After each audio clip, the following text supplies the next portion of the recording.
RBI और पैसों का एक तिलिस्मी डब्बा।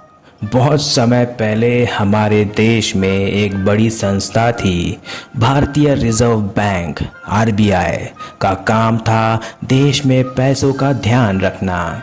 जैसे बच्चे अपने गुल्लक का ख्याल रखते हैं, वैसे ही आरबीआई पूरे देश की गुल्लक संभालता है।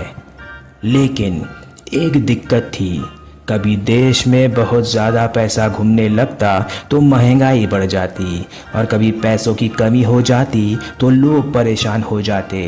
इस समस्या को सुलझाने के लिए आरबीआई ने एक खास नियम बनाया, जिसे कहते हैं लिक्विडिटी मैनेजमेंट फ्रेमवर्क, मतलब पैसों का जादुई डब्बा, जिससे ज़रूरत के हिसाब से पैसों को बाहर निकाला या अंदर रखा जा सके।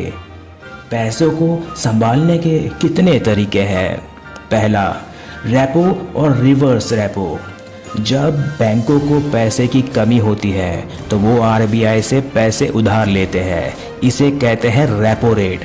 और जब बैंकों के पास बहुत ज़्यादा पैसा होता है तो वो पैसे आरबीआई को दे देते हैं और बदले में थोड़े ब्याज पाते हैं, इसे कहते हैं रिवर्स रेपो रेट। दूसरा, कैश रिजर्व रेशो। बैंक जितना पैसा जमा करते उसका थोड़ा हिस्सा उन्हें आरबीआई के पास रखना पड़ता। ये इसलिए ताकि अचानक पैसों की कमी ना हो जाए।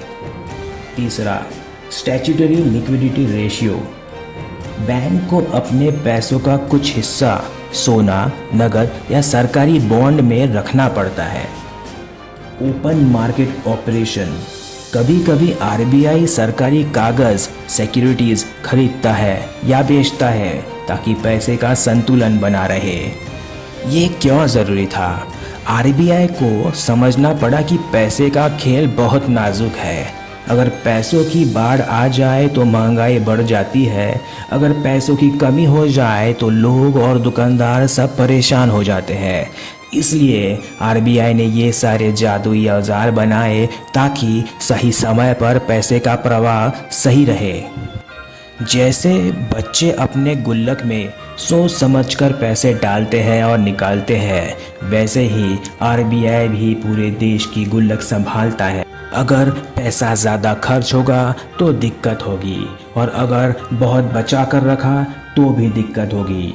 सही संतुलन ही सबसे बड़ी ताकत है।